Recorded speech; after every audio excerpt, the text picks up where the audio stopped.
So what were you saying? Sorry about, so you said you've lost 7 pounds on metformin currently, but you're trying to be more consistent with fiber, but not always. What do you think is the biggest barrier?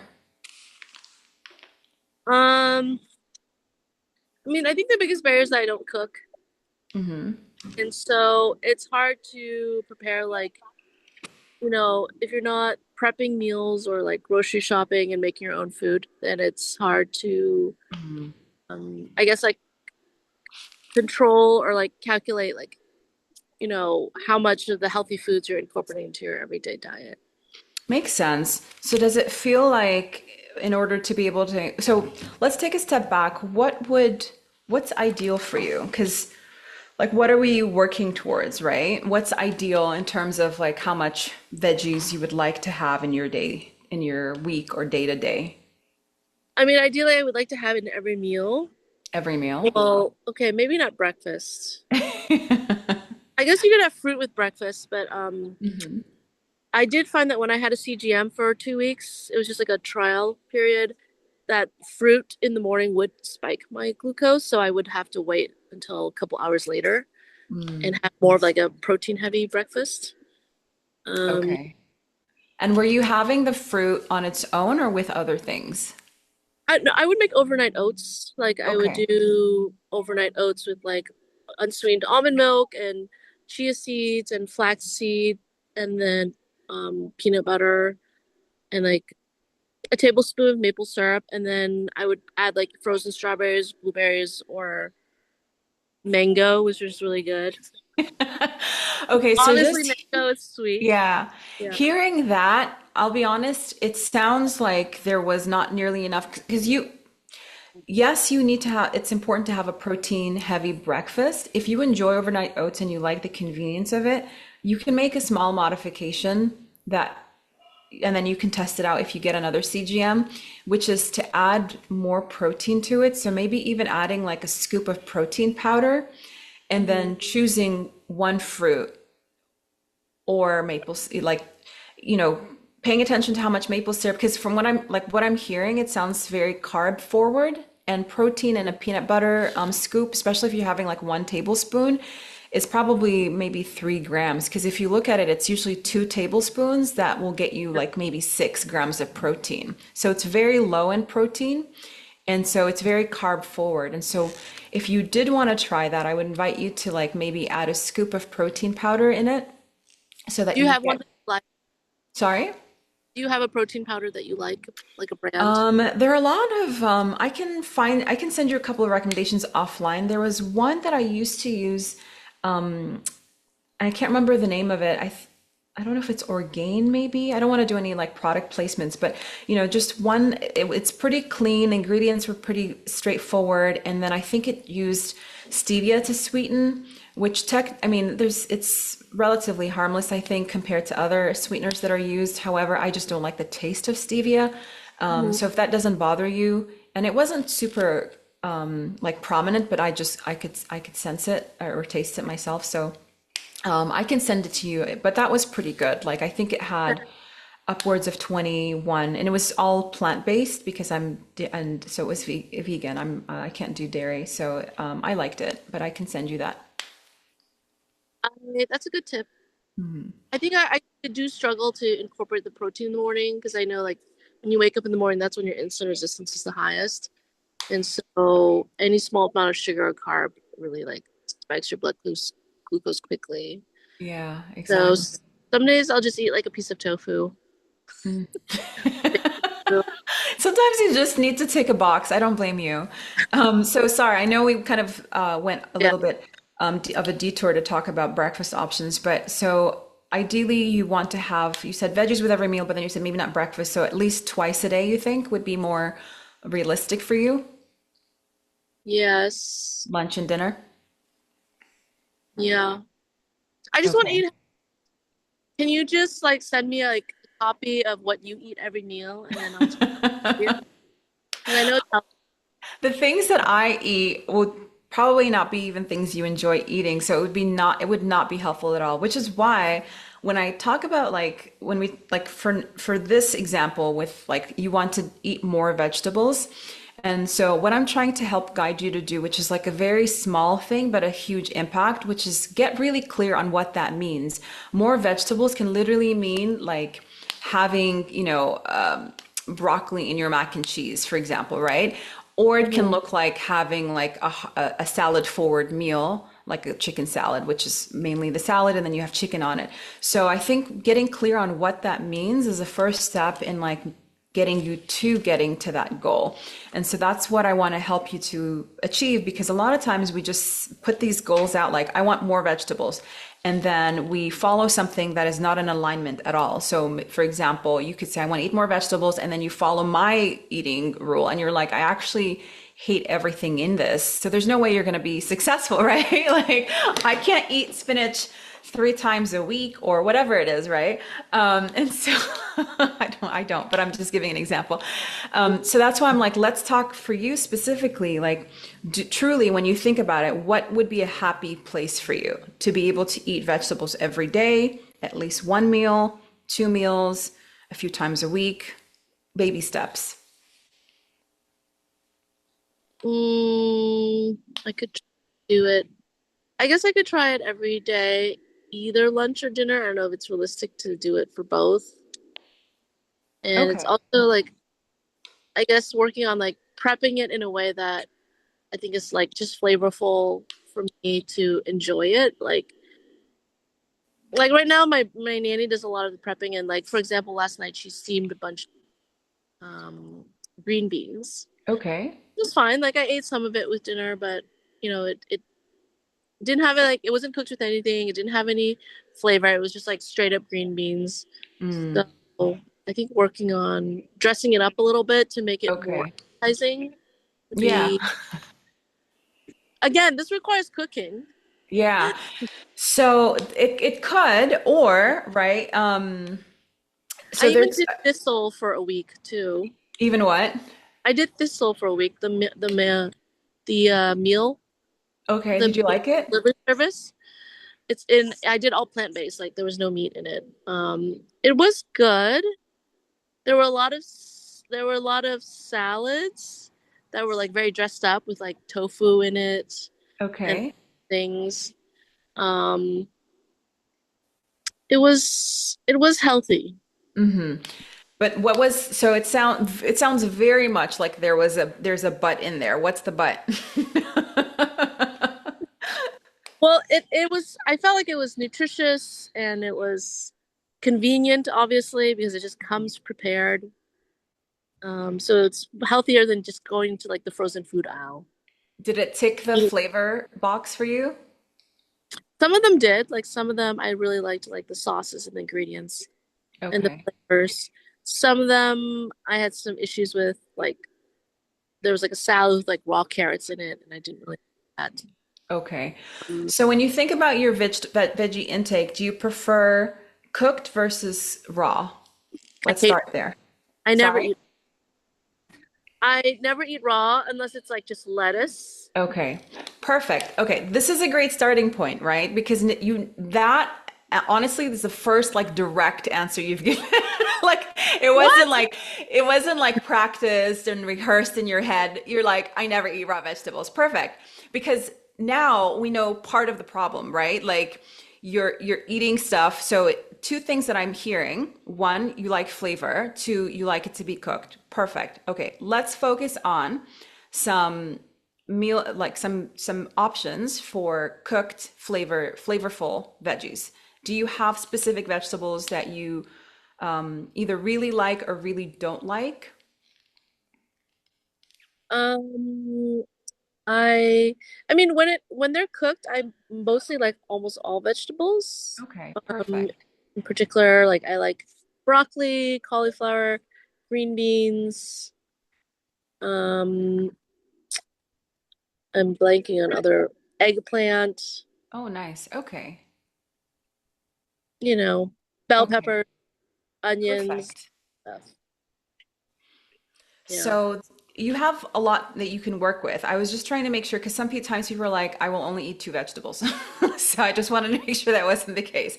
Okay, so what now that we know that, what do you feel like? Does your nanny just not like to add flavor when she's cooking, since she's pretty much the one to help you to prep these meals, to make it easier for you? Or have you told her not to add flavor to this, or you just don't know how to add flavor? Where's that next missing piece?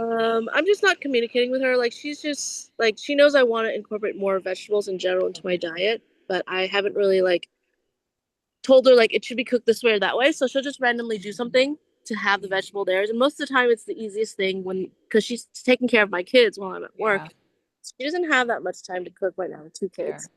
So she, in all fairness, so she is mostly just quickly steaming things and then just without any seasoning or anything. And then Okay. I'll dip it in like a little bit of fish sauce or soy sauce. Okay. Okay. So two things right off the bat that I can recommend is uh, that these are ways that I've seen or have done is either to make like a nice light dressing that you can pour over stuff. So you could do like a vinaigrette that you could just pour on your veggies after the fact if you want it to be steamed. So it doesn't have to be like a traditional just olive oil and vinegar. It could also have, you could add mustard to it. You could add garlic. You could add obviously salt and pepper. You could add any kind of fresh herbs to it. And then you could make it, make it in a jar and then keep it in the fridge. So once a week, all you have to do is just shake it up and then you can pour it over it. It could be a different kind of dressing with some either yogurt in it or a little bit of mayo. So it has like a little bit of consistency to it too. And Mhm. it's super easy to literally Google either what you have in your home or a dressing that you've seen, like what dressing can I make with mayo? What dressing can I make with mustard, whatever. And you can get an easy recipe and literally put it in a jar and then just pour it over your vegetables after they've been steamed for a little bit of Mhm. flavor. Number two is to roast it. And that's an easy way because I like to, sometimes I work from home and I just like to put it in the oven and then come and know I don't have to go back up there for another 40 minutes, come to my office and know I don't have to go back to the kitchen. So for your nanny, that could also be helpful where you just chop a bunch of veggies. It could be some carrots, some broccoli, some cauliflower, etc. And you just put it in a big mixing bowl with some olive oil and then whatever seasonings you like. I usually do like onion powder, garlic powder, salt, pepper, and maybe some thyme, depending on the vegetable, and then just mix it up. I know somebody who adds nutritional yeast afterwards as well. And so if you like the taste of nutritional yeast, it gives it like that kind of cheese umami flavor. So you Yeah, could do that and then just literally I like did. roast it. I tried nutritional yeast recently on. I was making kale chips. Okay. Did you like it? Yeah, I do. Okay. Yeah. It gives it like a little bit of like yeah, like kind of salty flavor with Mhm. that, but it's not actually salt. I don't think. Yeah, exactly, exactly. I've heard it being called as umami flavor. I don't know if that's accurate for nutritional yeast, but do you think that those two suggestions that could be like something you could incorporate or like helpful? Yes. And Yeah. and what's the next thing that comes up? And I think I can try though to do that. I would like to eat more roasted vegetables. I think that's a good idea. Okay. Okay. Um, And I would love to hear if you feel comfortable sharing, because I sense there is like a part of you that came up that's like, but what's the but part? I don't think there's a but part. I think there's just like a but I wish I had like a personal chef to just like Kardashians, like the rich and wealthy, rich and Hmm. famous. Or can I just have like a chef like come into the kitchen and just like hold my hand and like tell me exactly what to do and how to make the healthy You meals? can for $0. It's called YouTube. It's called YouTube. Okay. I mean, yes. I do need to do that more.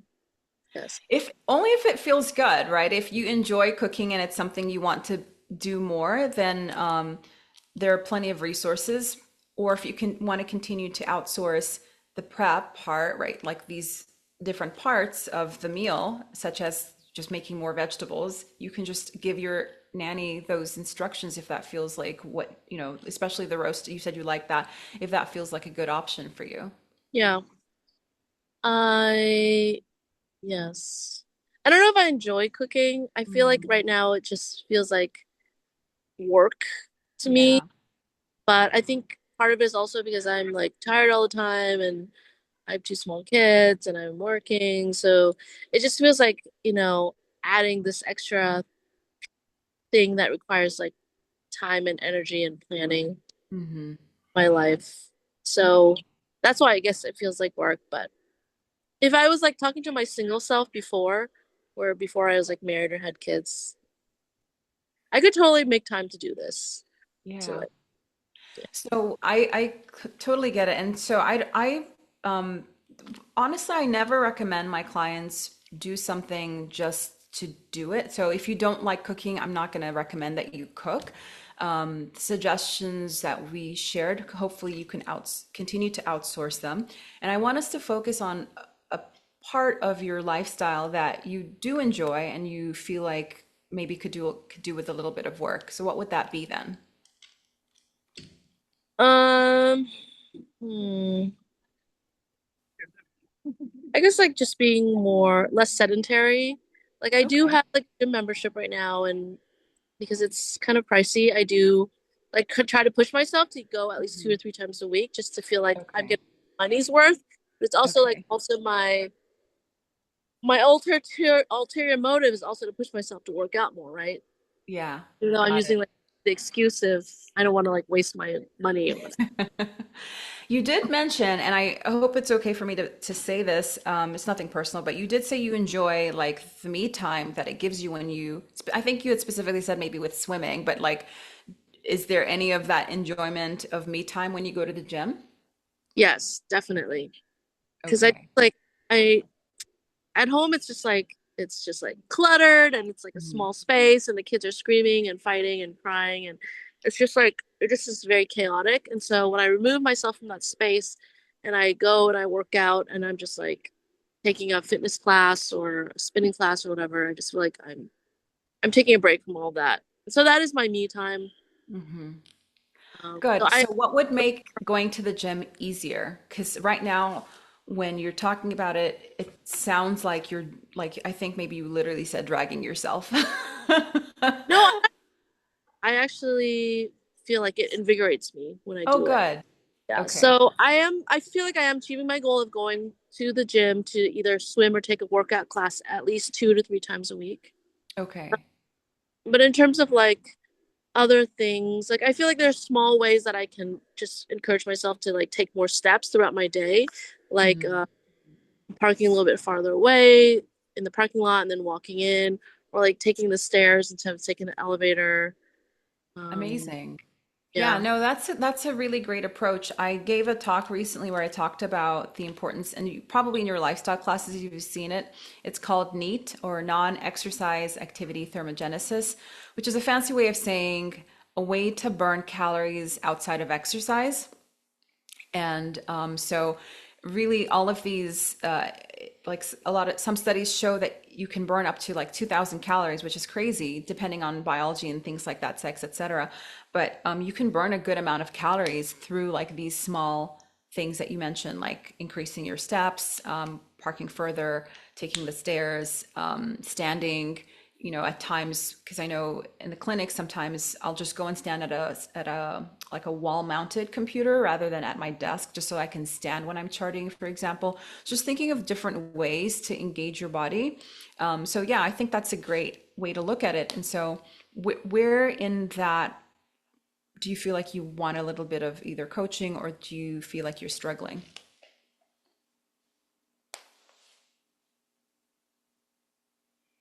And you're back on mute. I think you maybe something happened when you got a call or something. Oh, Yeah. okay. Sorry. Um, do I feel like I'm struggling with that?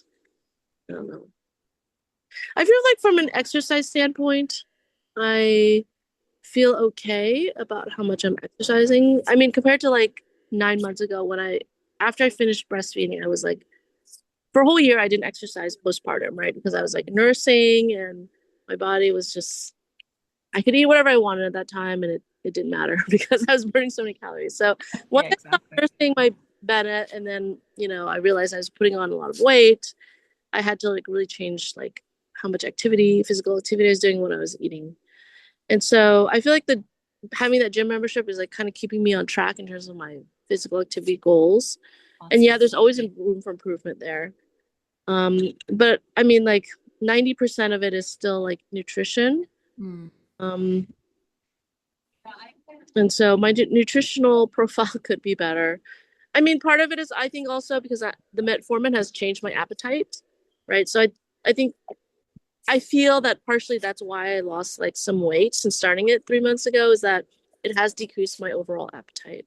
okay. So maybe I'm not eating as often or as much as before I was on medication, or maybe it's like taking the edge off of some of those cravings. Mm. And how do you feel about that? I mean, I'm happy that I lost the weight. I guess, I mean, the question is, do I want to be dependent on medicine forever, Mm, on like pills forever to maintain it? Is it like a sustainable long-term thing that I want to do? yeah. Um, I think right now, like I was just really like at a point, like I think the last time I talked to you, I was just like, I felt kind of panicked, right? Like over how much weight the weight that I was at, and just how I didn't feel comfortable with my body. So I just really wanted to like lower it to a little bit so that I felt a little bit better. And I do feel like I've done that in the last 3 months. Good.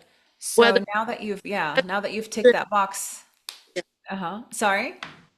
I was saying I was willing to lose that weight at any cost, whether it was with or without medication. Mhm. And so that's why I felt like until I learned to cook, and I have all these ideas of learning to cook and like eating healthier and eating vegetables all the time with every meal. Um, I would just start the medicine and see how much it helped me. But then now that it has helped me, I'm like, do I want to continue on it forever? Ideally not, but Yeah. I don't know if I can like just change myself and continue losing weight from lifestyle changes alone. So that's my Okay. that's where I'm. So, and do you Yes, believe that it's possible? Do you believe that you can do that? I know what you're trying to do with these leading questions. I don't know what Do you're I talking about. possible? I mean, it depends on the days. Like some days when I feel like I have high motivation and I'm the captain of my own ship. I can, you know, and then other days like it's hard. Like, Yeah. there's a lot of temptation. Hmm. I feel like I don't trust myself sometimes to be able to have self-control and like avoid that dessert or Mm. avoid that free food that Kaiser is giving us. Yeah. So I Yeah. don't I guess I'm still in that that mental space of I don't fully trust myself. Hmm. Like if Yeah. I put myself I hear outside of myself, like I don't trust myself to like not eat that bag of chips. you. Okay. And would you like to? No, I would not. Yes, I mean yes, I would like to, but I have trust issues with myself. Yeah. So that's I mean I did go through a little bit of your coursework. Um I did some of the tapping thing, Okay. How did which that help you? thing I have never heard of that technique before, and I kind of did it like with you, like while you were doing it in the video, and it felt a little bit silly at first, but then actually, like it did feel like as I continued to do it, did feel like it kind of relaxed me. Hmm. It's so effective. I'm so happy that you like, even though it felt unnatural or silly, that you did it. Um, It's I literally do every day. It's it's something like even now it's like reflexive. Like if I feel like a little anxiety building up about something, I'll like start to tap and that it'll like and really what it is at the end of the day, it's not magical. It's just kind of grounding me back in my body because when we start to feel these overwhelming emotions, it's like because we lose touch with what's happening in our body. So EFT just kind of helps us to kind of remember like To like bring you back to earth. yeah, bring us Yeah. back exactly. exactly. But You there's another. do when you tap, do you always do the self affirmations too? No, not always. Sometimes if I do, and I don't always do the full routine either. So once you get used to kind of practicing it, you can, like, for example, I know if I tap on my chest, that's like one of the most effective places for me. And as you continue to practice, you'll find spots that are more like of a release. So I have some patients or clients that say that here, like tapping on their forehead is such a big relief. And sometimes people say on their wrists. So it's a little bit different, can be different for different people. So Yeah. that you can then do it in public without it kind of seeming weird. So that's number one. And then the other thing is, I don't always say the affirmation. Sometimes I just feel, but I do. What I always do is I tap, like I tune in to the feeling, right? Because I want to tap it out. So I'll be like, okay, what am I feeling? I'll name it. So if you know, in the course, we talk about naming it takes away a lot of its power. So it's like, what am I feeling? Tuning into my body. Oh, it's anxiety. Oh, it's anger. Oh, whatever. And then sitting with it for a minute and then just kind of tapping. Either I'll do a full or depending on the intensity or just the one area. And then if I have a chance, sometimes I'll write a little bit um, of journaling. And then another thing that I'm going to be recording for the course is what we did one of the times. I think you had joined on a call when we did that meditation and kind of tuned into the different parts to see what the, you know, what that part was trying to say. And so for you, when you say about like being able to trust yourself, I know that there's a part there that is taking over, right? It's this part that doesn't trust you that then takes over and kind of takes control essentially. Does that make sense? Yeah. Yeah. Yes. Okay. Well, I can see that. Like I maybe like when I was little, Mm, like the part that would control me from like eating like the junk food or the excess sweets or things would be like my mom or my mom, right? mm, So like the adults like control what you eat. Similar to how I kind of control what my children eat right now. But then mhm. now it's like I'm an adult, so that extra barrier or I guess like is not there. And I have to like be my own adult. And like in my mind, I logically I know what is good for me and what is bad for me. But sometimes my body is yearning for things that are not healthy. Yeah, and So I still have to reconcile with those. that's exactly, and that's a beautiful example, Gloria, because oftentimes we either internalize a lesson from that time and then we develop these protectors. So, example, I don't, you know, we'd have to kind of walk through it together to see specifically for you. But I'll give you an example of a client who had a similar issue. And so when we explored it, it was a manager that was trying to control. And so she developed a counter manager, like another part that was like, you're not the boss of me. I get to do what I want. And so whenever this part tries to say you shouldn't have this other part is like not is trying to distract you from that and says, no, you should have it, you deserve it, you lost 7 pounds, look, you walked extra steps today, look, you know, whatever it is to justify you doing the opposite of what this other part is trying to get you to do. So I wonder like if there is some of that interplay happening for you that could give you a little bit of insight on what's happening. And regardless of understanding it, just kind of sitting with that part. So the part that says it doesn't trust you, or the part that asks you to kind of reach for something that you know you don't want to eat, and just sitting with each of them. And again, it in the beginning, it's going to feel silly and unnatural, just like with the tapping. But the more you do it, I'll promise you this, the easier it gets to do the thing that you want to do. You're on mute.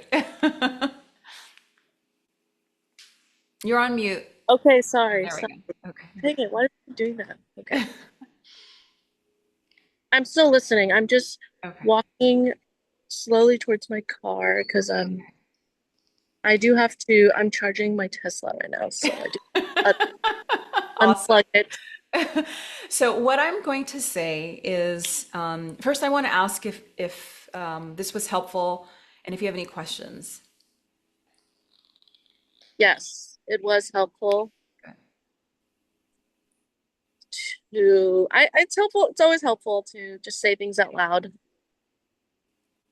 True. Um, and um, yes. Okay. So, Anything? like one thing that I liked about your course is that how much it was saying like our subconscious mind is like, was it like 90% or something? Not, Or yeah, 90, over 95%. yeah, over 95% of our behavior. So I thought that was just really crazy. And I definitely need to tap into that unconscious part more. For sure. For sure. When I learned it, I was equally blown away by it. But it seemed unreal. And trust me, I looked at, like, I went to many different resources to make sure. I'm like, is this real? And there's a lot of like data to support that. And to that end, you're already doing the work. Like you're already way leaps and bounds ahead of who you even were before understanding this, and like other people who don't even recognize it, because a lot of times we try to force things to happen on a conscious level. So like, oh, let's make it a habit. I'm going to force myself to have motivation, and I'm going to have self-discipline and willpower. And these are constructs that are mythical in my opinion, because when you when you understand how your brain works, and so just like we were doing today, right? Like understanding and setting a goal from a place of want versus a place of should, which is a small step. But if you recognize, I don't even like raw vegetables, like you would have never been successful because you would keep trying to put a round peg in a wooden in a square hole and it just won't fit. I need to cook all my vegetables. By the way, does cooking it like decrease its nutritional value? It doesn't significantly, right? So yeah, I'm gonna say like, listen, I just want you to eat vegetables. Like, let's start there, and then we'll move from there. Like, don't blitz the crap out of it, right? Okay. But just I think it's fine to steam it or roast it. You're fine. Okay. Don't deep fry it and then tell me you're still eating vegetables. That's all I ask. Dang it, that was my next question. Just kidding. I like tempura the crap out of it and then it, Exactly. But look out for the new, like, I'm in the process of putting together this module which introduces what I just talked about, which is the IFS, internal family systems, and talking to these different parts, because there is an emotional eating part that wants to be heard. And so it'll just kind of address some of that. And I think you'll really like it. okay, Yeah. sounds good. Well, thank you for taking the time to this is like probably out of your normal Q&A window.